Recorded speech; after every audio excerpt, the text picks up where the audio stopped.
Hablamos de lo que es internet, cómo funciona. Con el tema que nos vamos a faltan el internet de manera básica política. Bueno.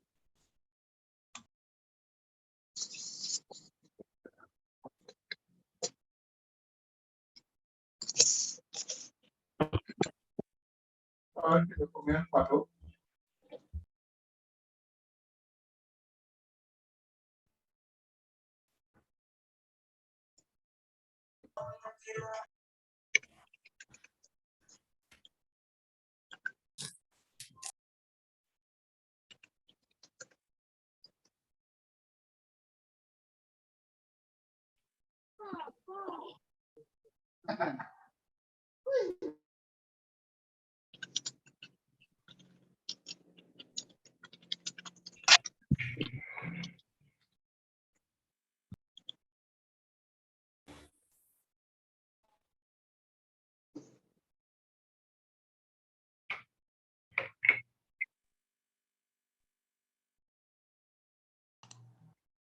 Ah, pero... Sí, pasó ahora, doctora. Rosa.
Buenas noches.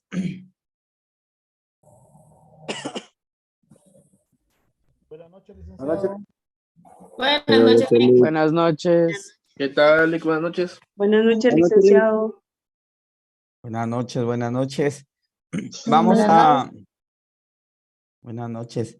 Vamos a dar inicio a nuestra quinta clase. Entonces,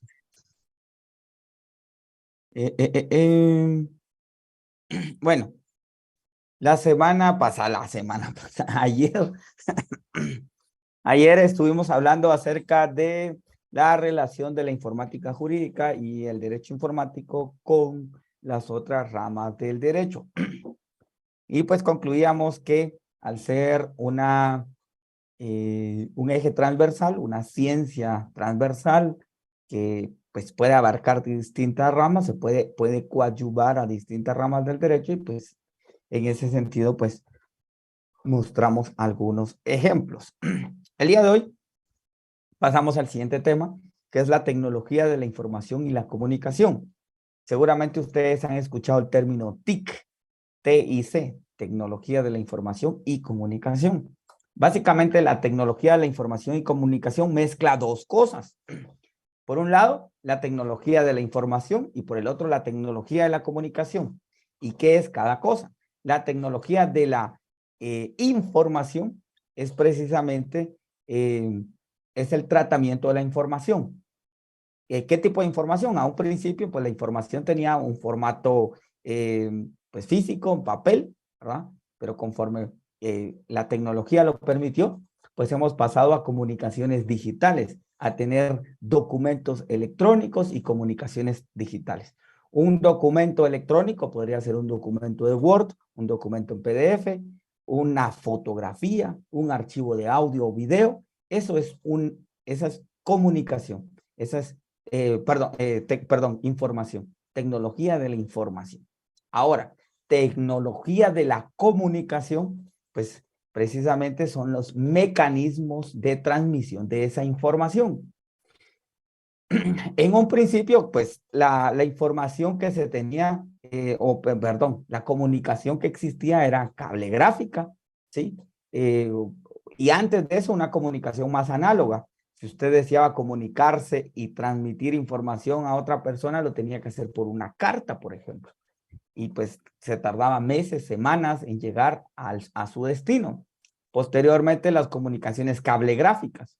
Pues con un telégrafo usted podría transmitir información pues casi que de manera bastante rápida, pero necesitaba una tecnología que cableaba de punta a punta para poder transmitir esos mensajes. Luego, con esta tecnología cable gráfica, surge el teléfono.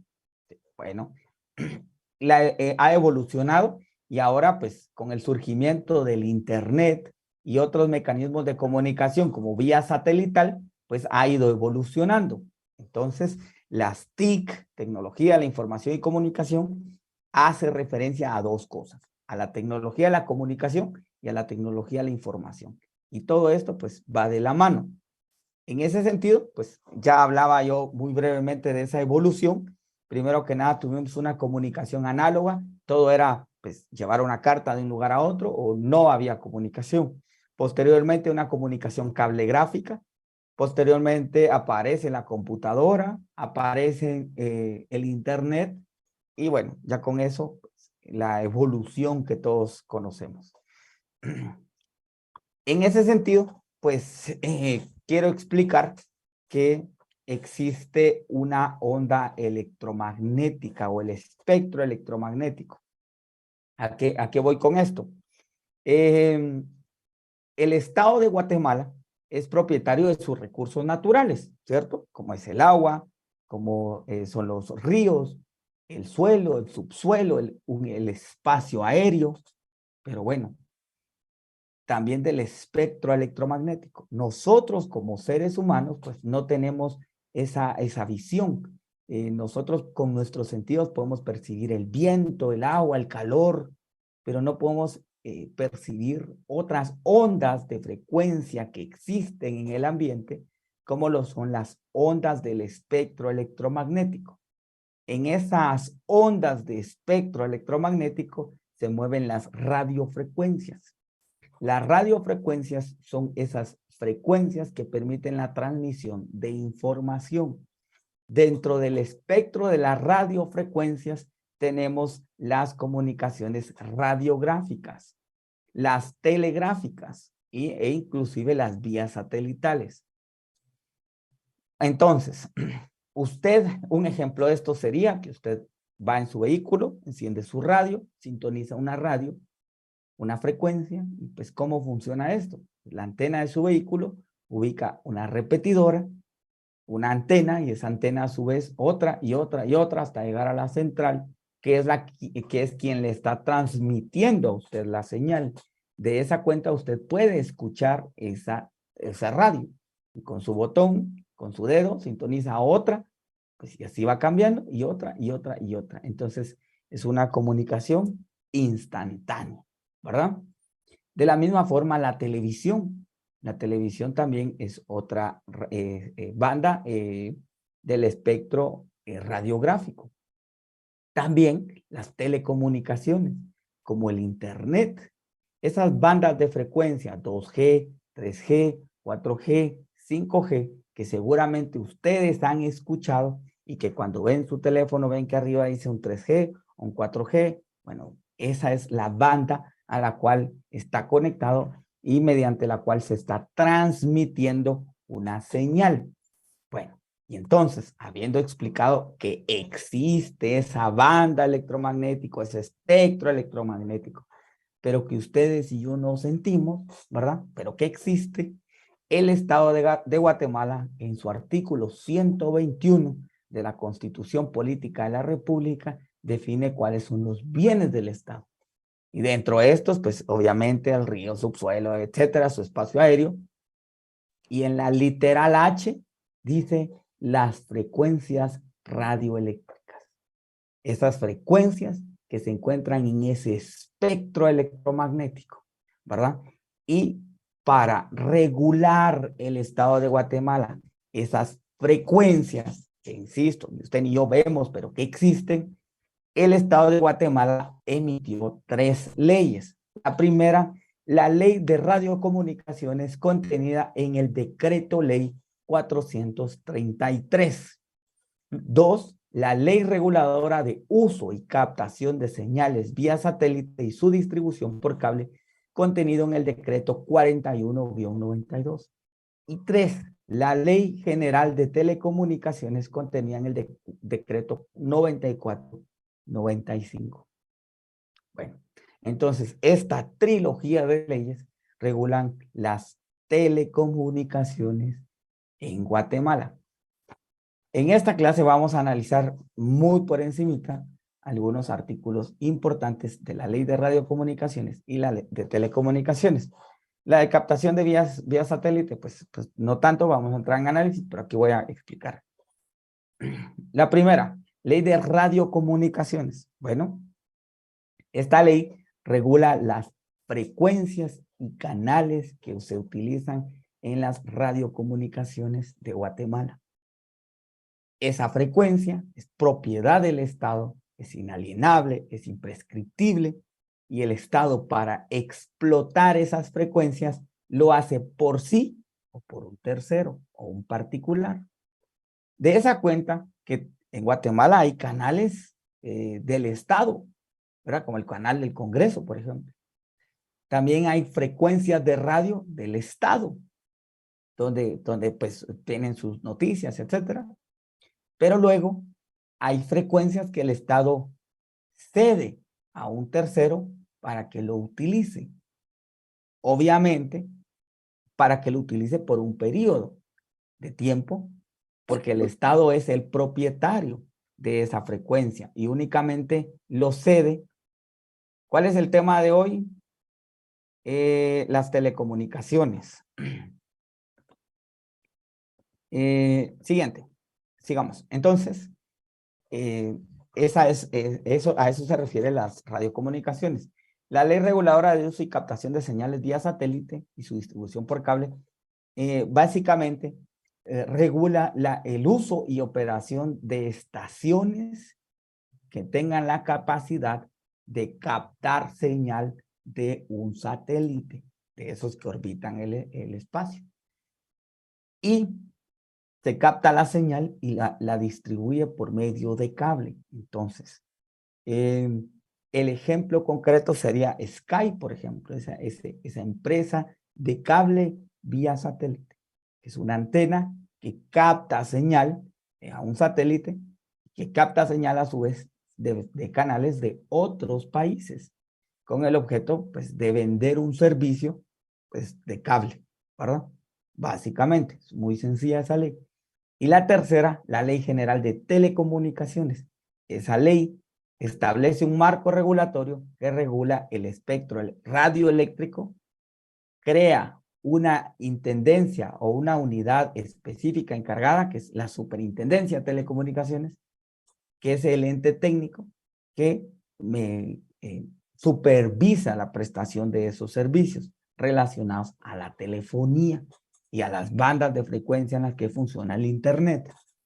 De tal cuenta que cuando usted tenga una queja de su servicio Tigo o Claro, ¿verdad? Que ese es un duopolio que tenemos en Guatemala, de prestadores de servicio que tienen el servicio más caro de toda Centroamérica, su queja debe ir dirigida a la Superintendencia de Telecomunicaciones y no a la DIACO.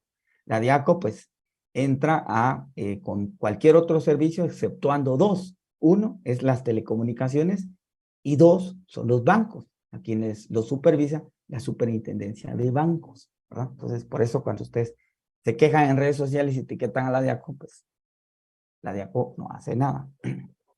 Lo siguiente sería explicar el contenido de esa ley. Vamos a explicar artículos muy básicos.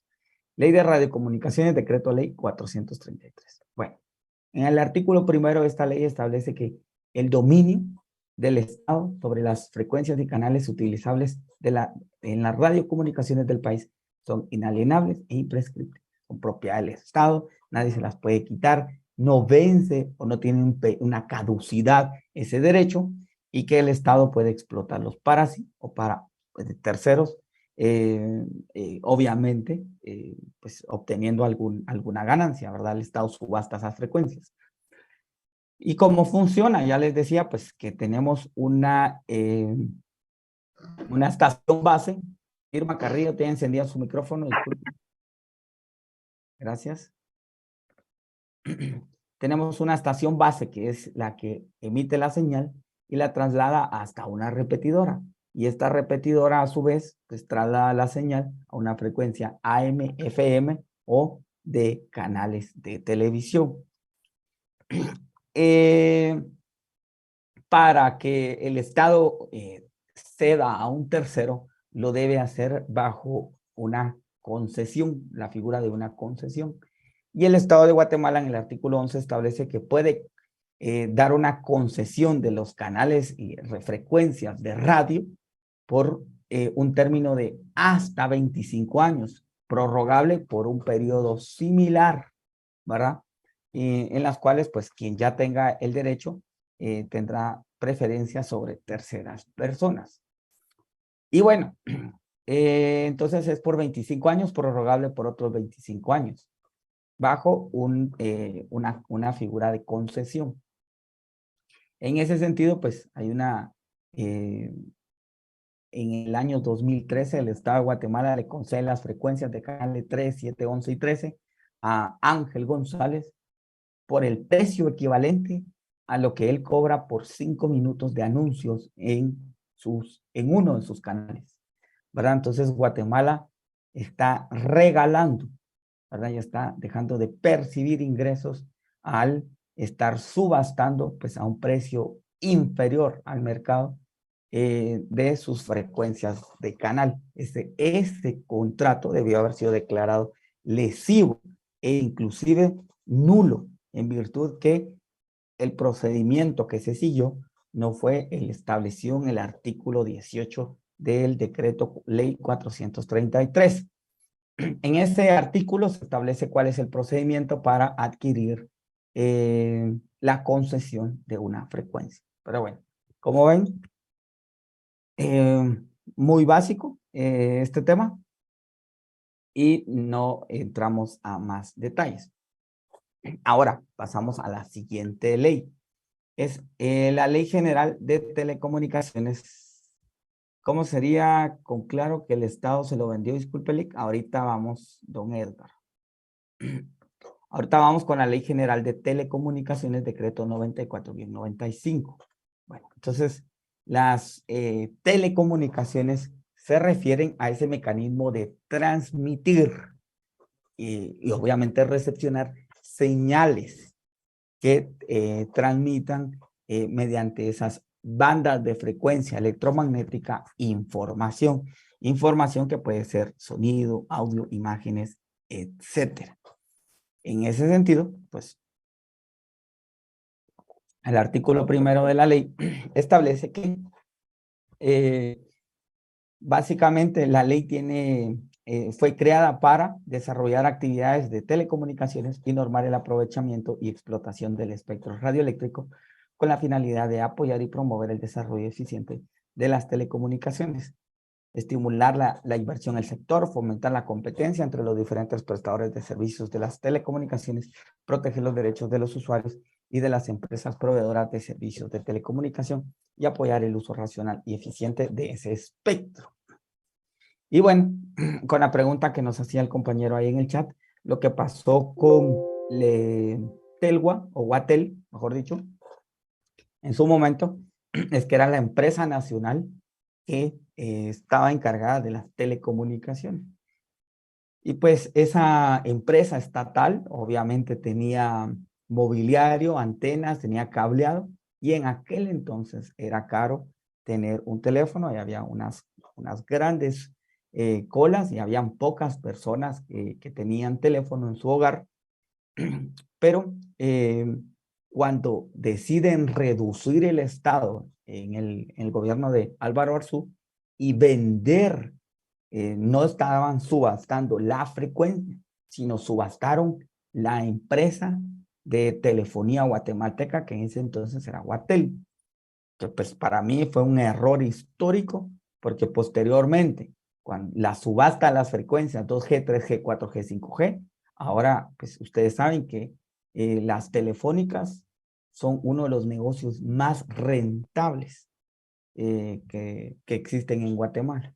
Pero bueno, ese era en su momento pues con la visión de reducir el aparato estatal y vender servicios que podían ser más eficientes.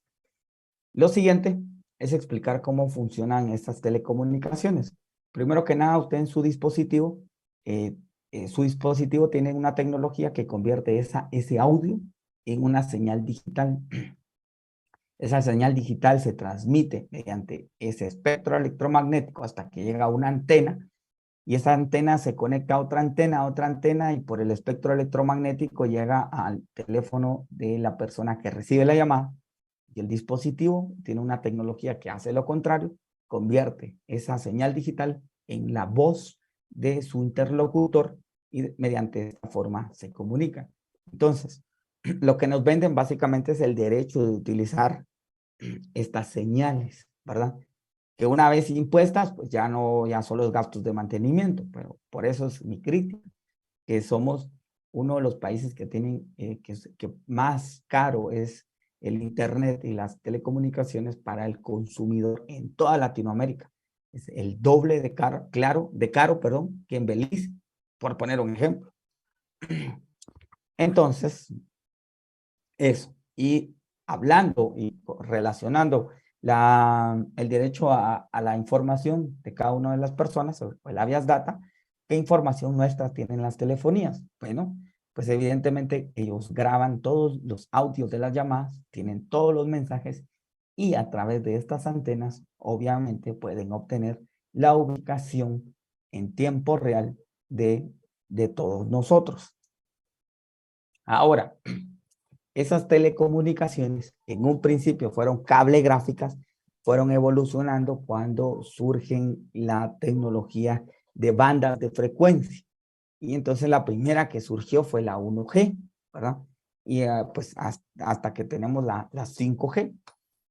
¿Y esto qué ha permitido o qué ha propiciado? Bueno, la tecnología 1G, pues después del cable gráfico pasó a 1G, y pues surgió este teléfono de comunicación inalámbrico. Ya podíamos andar en la calle con un aparato sin necesidad que estuviera conectado a un cable. Luego surge la tecnología 2G, o esa banda de frecuencia 2G, y entonces nace la tecnología digital. Ya se podían mandar mensajes de texto, y pues se podía navegar a una velocidad muy limitada, pero ya teníamos conexión a Internet. Luego, con el surgimiento de la tecnología 3G, hubo mayor transmisión de datos, y con esto el surgimiento de los teléfonos inteligentes, con aplicaciones como WhatsApp de mensajería instantánea. Posteriormente, la tecnología 4G, que se transmite a una mayor velocidad, nace el streaming. Ya es posible transmitir a través de Internet y ver en tiempo real, sin que se trabe, sin que se pare una comunicación, una película, por ejemplo. Y de tal cuenta nacen los servicios de Netflix y todos estos similares. También Spotify, ¿verdad? Porque es una transmisión en streaming. Y Uber, ¿verdad? Que esto pues permitió, mediante la geolocalización instantánea, porque ahora era más rápida por la transmisión de datos. Y finalmente la tecnología 5G, que pues tiene una mayor velocidad de información, de transmisión de información, y pues que nos va a permitir implementar el concepto de Internet de las cosas, que todas las cosas estén conectadas a Internet. Entonces, ¿saben qué es lo chistoso? que ustedes ahorita están viendo, que se necesita que el Estado puede explotar por sí o por un tercero estas frecuencias. Bueno, y para que un tercero las explote, ¿qué va a pasar? Hay que subastar esa frecuencia. Y Claro y Tigo ya están ofreciendo 5G, y ni siquiera el Estado de Guatemala ha sacado una convocatoria para subastar la frecuencia, ¿verdad? Entonces, es mentira de que ya tengamos una conexión 5G en Guatemala. Es mentira, no se ha subastado esa frecuencia. En el mundo, pues existe China, Corea del Sur, Estados Unidos, Holanda, los países nórdicos han estado implementando ya 5G, pero el resto del mundo aún no. Y en Guatemala, pues se estima que no, o se estimaba que no era posible aún por lo caro de esta tecnología. Entonces, a mí me llama poderosamente la atención como Tigo y Claro están, para mí, desde mi particular punto de vista, haciendo una publicidad engañosa, porque ni siquiera se ha subastado esa frecuencia. Pero bueno, ¿a qué va todo esto? Entonces, les decía que estas frecuencias las puede explotar el Estado por sí o por un tercero. Y clasifica estas bandas de frecuencia en tres. Uno, las frecuencias de radio aficionado. Estas frecuencias son las que utilizan los walkie-talkies, por ejemplo. Son frecuencias, pues, gratuitas, ¿verdad? No se necesita pagar ni nada por el estilo. Y pues que están libres sin necesidad del derecho de usufructo. Dos, bandas de frecuencia reservada, que son las que reserva el Estado, por ejemplo, para el ejército, para que el ejército se comunique. Y tres, bandas de frecuencias reguladas, que son del espectro radioeléctrico que no se contemplan en esta ley como bandas para radioaficionados o reservadas, es decir, las que se pueden dar en concesión, ¿verdad? Y el Estado lo puede aprovechar o dar en concesión a un tercero. Y bueno, el desconocimiento de este tipo de leyes, pues ha llevado a estas leyes. Por ejemplo, cuando emitieron la famosa ley Tigo, era una ley que atentaba en contra de la autonomía municipal, que le permitía a Tigo, porque además era una ley ad hoc a Tigo, que le permitía instalar antenas en cualquier municipio del país sin necesidad de autorización alguna, ¿verdad? Entonces, prácticamente le estaban dando la propiedad de las aceras enfrente de su casa y le podía poner una antena donde quisiera, básicamente, ¿verdad? Pero bueno, esta ley al final se derogó y no pasó, pero bueno, es importante que conozcamos estos temas. Lo siguiente, esto, hablando de las comunicaciones, pues me lleva al siguiente tema y preguntarnos, ¿nuestras comunicaciones son seguras? Y pues, pues hago un análisis somero a partir de estas tres herramientas de comunicaciones, porque ya les decía, Tigo y Claro tienen sus llamadas, sus mensajes de texto. Entonces, ahí están. Pero ¿y qué pasa con este tipo de herramientas? Y pues alguien alguna vez me preguntó, en este caso creo que debo actualizar Tigo WhatsApp, porque WhatsApp ya tiene lector de huella. Pero bueno, en general, las tres son muy seguras y muy eficientes. Sin embargo, concatenando con lo explicado ayer relativo al artículo 24 de la Constitución, en la cual se establece que se garantiza el secreto de la correspondencia, las comunicaciones telefónicas, radiofónicas, cablegráficas y otros de la tecnología moderna. Decíamos que es una garantía para usted como ciudadano. Sin embargo, a pesar de que sea una garantía, no es un derecho fundamental absoluto. Eso significa que es posible que un juez emita una autorización judicial que le permita a el Ministerio Público a obtener sus telecomunicaciones, y eso lo puede hacer a través de tres formas. La primera, una interceptación de llamadas. Las interceptaciones de llamadas tienen sustento en la Ley contra la Delincuencia Organizada y en la Ley de la Dirección General de Inteligencia Civil. El objeto de estas, pues, es la prevención de delitos de alta relevancia en la sociedad. Yo les voy a contar un caso. Hace algún tiempo estaban extorsionando a una empresa que vendía papalinas y pues puso su denuncia. El Ministerio Público inicia la investigación, pide autorización para interceptar llamadas que estaban escuchando en el momento, o sea, live, o sea, con esto hay un operador que está escuchando las llamadas que van conforme van ocurriendo, y pues intercepta una llamada de un pandillero a otro diciendo que iban a llevar mediante un engaño al conductor de uno de los camiones de papalinas y lo iban a matar.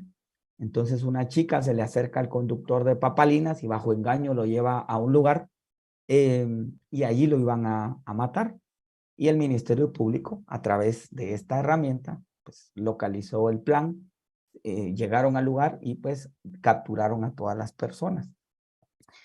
Entonces, en general, estas interceptaciones de llamadas pues tienen un sustento. Distinto sería que nos estuvieran espiando sin autorización judicial. Eso sí sería ilegal. Pero, les decía, es un derecho fundamental no absoluto, de tal cuenta que el juez puede autorizarla. La segunda forma o el segundo mecanismo es que le solicite esta empresa, perdón, de que el Ministerio Público le solicite autorización al juez para solicitarle a las empresas de telecomunicación que nos brinden información de sus clientes. En ese sentido, pues de usted pueden pedir todas las llamadas que haya realizado, los mensajes de texto y obviamente las ubicaciones. La pregunta acá es cuánto tiempo estas empresas almacenan nuestra información. Usted podría ir a Tigo y preguntarle, mire, quiero saber qué información tienen de mí. Seguramente ni siquiera le van a dar respuesta. Pero bueno, eso es parte de la protección de data. Y la tercera forma es la recuperación de la información. De cuentas que en un allanamiento se decomisa una computadora, una tablet, un teléfono, cualquier otro dispositivo, o en la escena del crimen, o cuando capturan a una persona, lleva consigo un dispositivo de estos, pues el INASIF tiene un laboratorio de peritajes forenses, mediante el cual pueden localizar, restaurar y extraer evidencia digital, tales como archivos ocultos, archivos borrados, archivos eliminados, fragmentos de texto, correos electrónicos, mensajería instantánea, conexiones Wi-Fi, historial de navegación y otras. Y sí, mensajería instantánea, como por ejemplo las que vimos ayer, Messenger, WhatsApp, etcétera, ¿verdad? Y entonces, en conclusión, pues, estos son los tres mecanismos, pero todo siempre y cuando medie una autorización judicial. Y esta diapositiva la coloco porque siempre me preguntan, sí, pero con iPhone no se puede, porque iPhone vende seguridad a sus clientes. Pues iPhone dice eso. Sin embargo, que iPhone diga que no va a dar la información que está en el iCloud o la que está en el dispositivo, no significa que no se pueda extraer. Aquí, por ejemplo, traigo un ejemplo de unas diapositivas que el Ministerio Público presentó en una investigación donde informa que ya accedió a la información ubicada en este dispositivo. Y como ven, es un Apple, no sé qué modelo será, pero obtuvo esa información. Y ustedes me podrán preguntar, ¿y cómo lo hizo? Bueno, pues cuando hablemos en la última clase muy breve de esto. El Ministerio Público y NACIF tienen mecanismos como este, similar a esto, no igual a esto, pero similar. Como ven, es un dispositivo que tiene un software que permite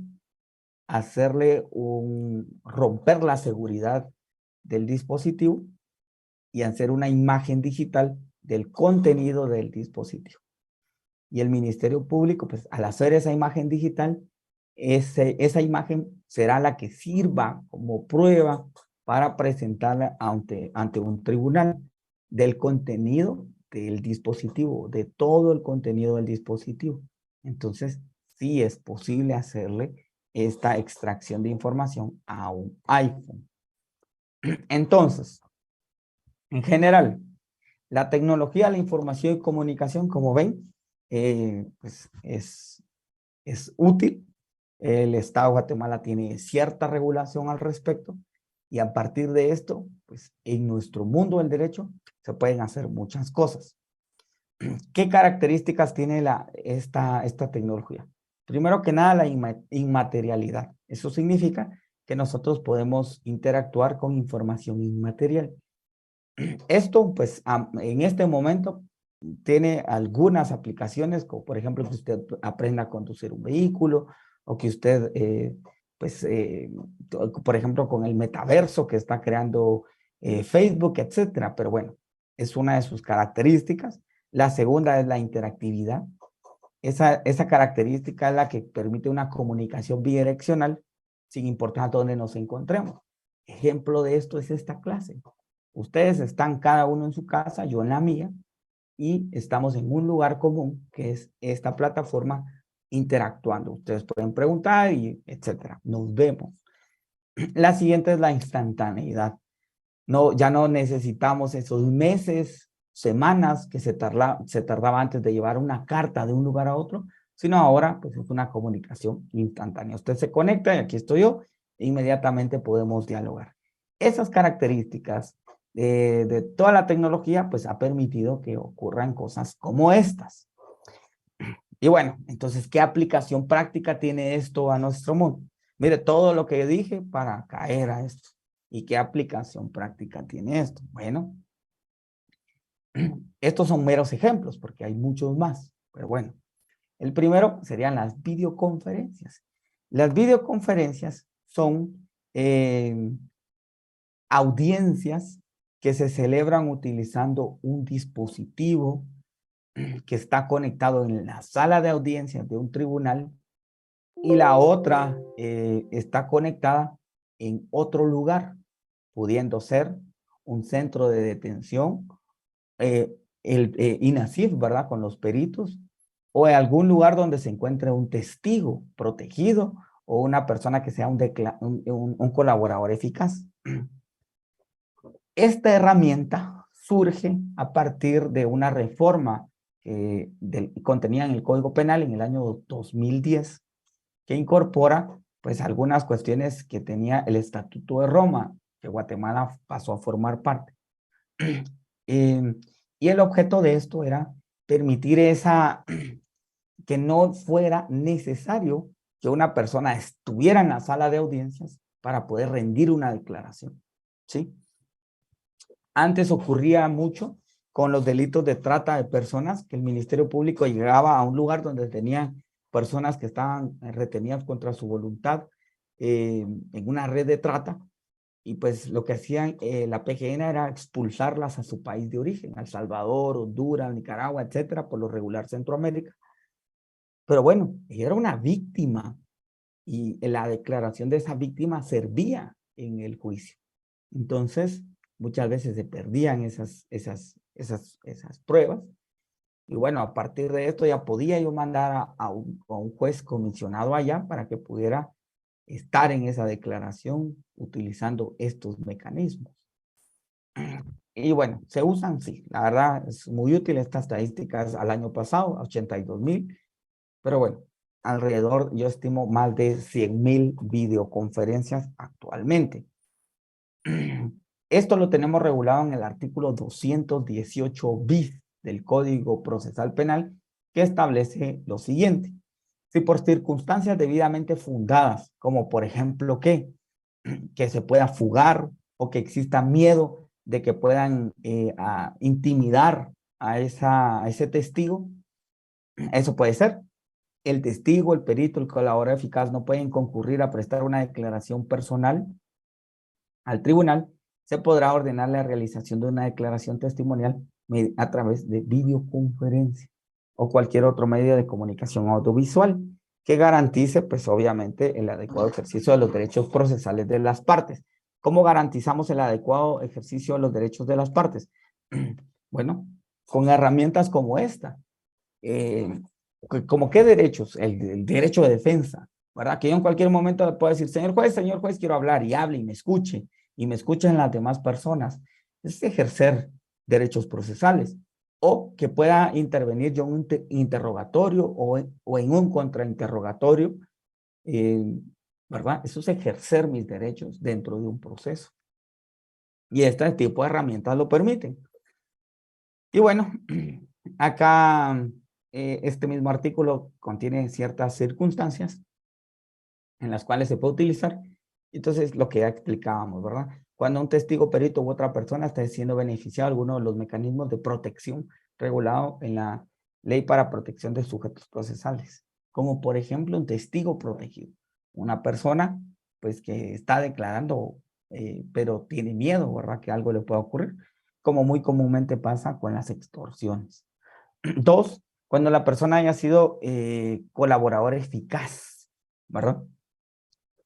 Como los casos de corrupción que hemos visto en estos últimos años. Y 3, cuando debido a otras circunstancias la declaración del testigo, perito de otra persona, constituya un riesgo o amenaza o que intimide o atente contra su vida, integridad o la de su familia. Y bueno, este es un ejemplo, ¿verdad? Ahí tenemos a Lee Galvez, que lamentablemente pues ya no es juez, pero don Pablo Pérez nos encendió su micrófono. Pablo Pérez, gracias. Y bueno, pero bueno, este era un ejemplo cuando expulsaron a la Sisi, continuaron desde Costa Rica como querellante adhesivo en los procesos, interviniendo a través de las videoconferencias. Axel James hizo un corazón en el pizarrón. Don Axel James, si fuera tan amable, ya lo borré. Hoy están como un poco inquietos, ¿no?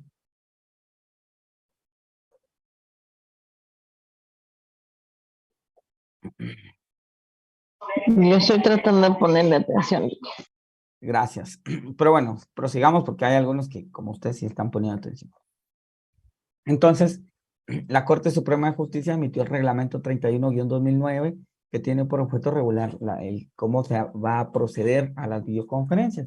Y básicamente lo que ella establece es que necesitamos que en el lugar donde declare una persona, que sea fuera del tribunal y que sea mediante videoconferencia, se requiere la presencia de un juez para que él garantice que es la persona que dice ser y que no está declarando bajo amenaza o coacción, para que lo está haciendo libremente. Y bueno, este es un ejemplo cómo se utilizan las videoconferencias. Y ya le decía, pues esto deviene del Estatuto de la Corte Penal Internacional o Convención de Roma. Bueno, estos son ejemplos. Otra forma mediante la cual se utilizan las telecomunicaciones es mediante este tipo de mecanismos, como por ejemplo la cámara GESEL. La cámara GESEL es una habitación acondicionada para observar y recibir declaraciones de un niño, niña o adolescente, o de una víctima o un testigo, y está conformado por dos ambientes, separados por un vidrio, de una visión unilateral, los cuales cuentan con un equipo de audio y video para el registro y grabación de las declaraciones. Básicamente eso es esto que muestra esta imagen. Como en cualquiera de las dos imágenes se muestra. Son dos ambientes, son dos habitaciones que los separa un vidrio. Y el vidrio solamente se puede ver hacia un lado. Se utilizan las audiencias en las cuales un niño, una niña, un adolescente o una víctima requieren declarar y está su agresor, su presunto agresor en la audiencia, y para que no se sientan intimidados, para que puedan declarar de forma espontánea y libre. Del otro lado, pues las preguntas las está dirigiendo una trabajadora social o psicóloga, y el juez le está haciendo unas preguntas y le está llegando a un dispositivo que tiene conectado en el oído, donde ella escucha las preguntas y se las dirige al menor de la manera correcta para que el menor o la víctima pueda comprenderla y contestar, ¿verdad? Entonces, esa es otra forma mediante la cual se utilizan las videoconferencias, perdón, las telecomunicaciones. Otro ejemplo, y ya con esto pues vamos a finalizar casi la clase de hoy. Miren qué rápido. Otro ejemplo sería la ley la ley de implementación de control telemático en el proceso penal. Esta ley se emitió, pero es un sustitutivo de la medida de prisión preventiva. En Guatemala tenemos el problema de que las cárceles están hacinadas, de que hay muchos detenidos, y que recordemos que la detención personal es la última ratio, es decir, es la última opción que el juez debería considerar, y que en su mayoría las personas deberían estar pues con otra medida. Sin embargo, pues por las condiciones del país, que una persona se pueda fugar o que una persona pueda obstaculizar la averiguación de la verdad, muchos jueces deciden dictar una prisión preventiva y no una medida sustitutiva. como un arresto domiciliario, por ejemplo.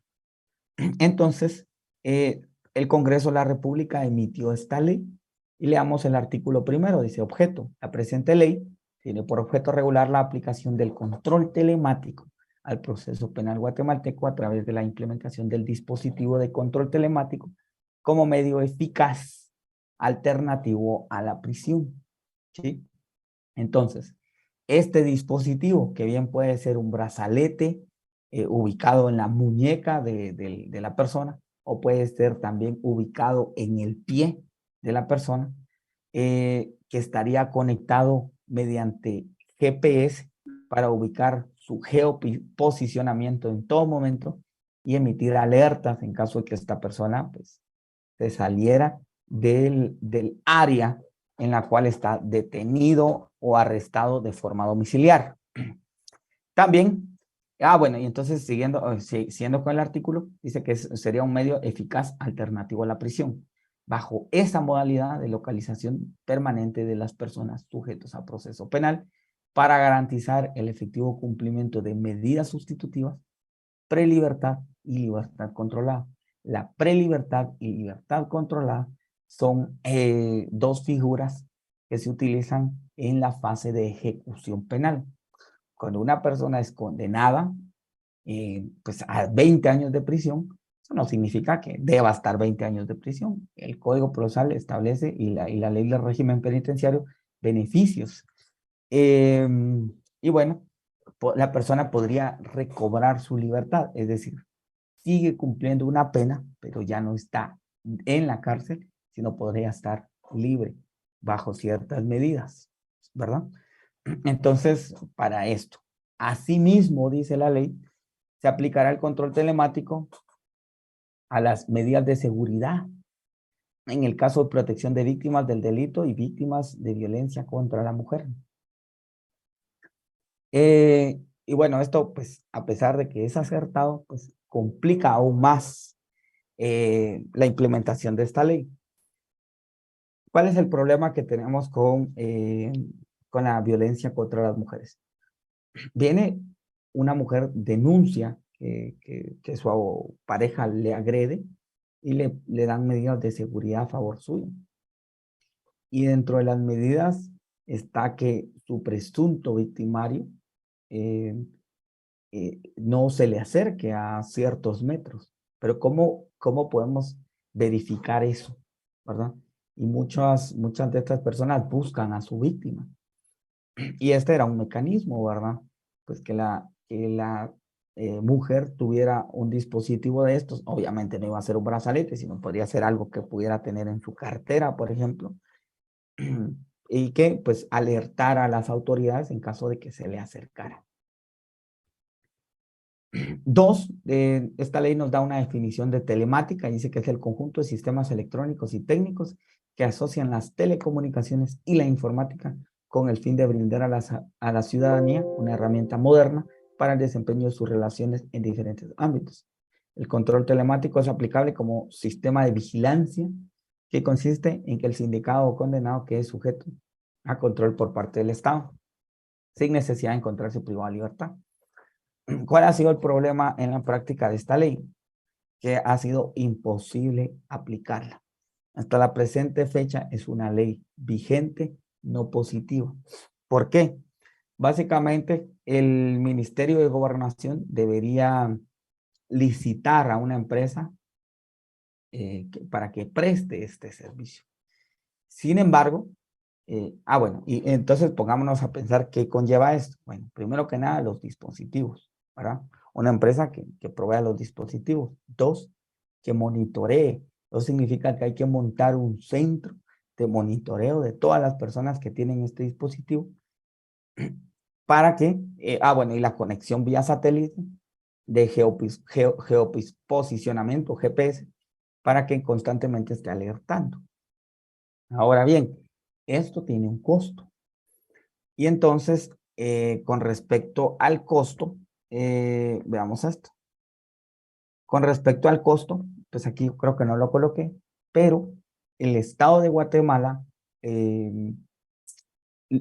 debe cobrar este servicio, ¿verdad? Entonces, la persona que desee estar en libertad bajo un arresto domiciliario, en aquellas figuras delictivas que sí procede, podría pedir la aplicación de esto, pero debería pagar al Estado de Guatemala por utilizar este servicio. Pero los costos son altos. La ley también contempla la posibilidad de que el Estado absorba ese gasto, ¿verdad? Pero que al absorber ese gasto, hay que hacer un estudio socioeconómico, ¿verdad? Entonces, esto también conlleva que exista esa unidad que haga esos estudios socioeconómicos para liberar el costo a esa persona. Y bueno, y 3, pues que no ha habido una empresa que ofrezca ese servicio de la forma como el Estado de Guatemala pretende. Entonces sería muy caro y no se ha implementado. Entonces, en su artículo 3, esta ley establece que este dispositivo constituye un sistema de monitoreo cuya presentación puede ser en pulseras, en tobilleras, en brazaletes electrónicos o cualquier dispositivo que se encuentre conectado a una red telefónica, ¿sí? O una red de conmutada fija que provee un sistema de verificación de ubicación y localización geográfica del sujeto por medio de tecnología de posicionamiento satelital GPS. Y bueno, obviamente este GPS pues lo tenemos gracias a la tecnología 4G, ¿verdad? Que permite que en todo momento se pueda ubicar un dispositivo, un carro, un teléfono y en este caso una pulsera de control telemático para garantizar el cumplimiento de las medidas dictadas por un juez, ¿verdad? Un arresto domiciliario o el alejamiento de una víctima. Y eso, así tal cual, así funciona. Y bueno, ya con eso creo que nos despedimos. Así ustedes detrás de cámaras en clases en línea, aquellos que sí están poniendo atención y los que no, pues durmiendo o en convivios, pero bueno. Muchas gracias por su tiempo y atención. Nos vemos primeramente Dios el día lunes. Ojo, también les voy a compartir con nuestro auxiliar el documento de las clases que hemos visto esta semana, ¿verdad? Licenciado, buenas noches. Disculpe Gracias, la licenciado. interrupción. Es que ¿Sí? no terminé de entender o de comprender si ya tenemos en Guatemala ese control telemático Sí, no, es una ley vigente, no positiva. vigente. A pesar de que la ley ya está vigente, no ha podido ser positiva en virtud que el Ministerio de Gobernación no lo ha podido implementar. Para implementarlo requiere dar este servicio en una concesión, pero no ha habido una empresa que ofrezca ese servicio y el evento se ha caído 3 veces. ¿Vale? Entonces, Ay, aún no. excelente sería, ¿verdad? Sí, sería, la verdad que sería algo bastante bueno. Ojalá que pronto lo puedan implementar. Inclusive yo estuve invitado a un par de cuestiones que hicieron el Ministerio de Gobernación, pero bueno, todavía no. ¿Cuál era el tema de hoy? Dice Juan Gracias. Carlos, para servirle. Las telecomunicaciones, Juan Carlos. Buenas noches, licenciado. Buenas noches, Jóvenes. Licenciado, buenas noches. Licenciado. licenciado.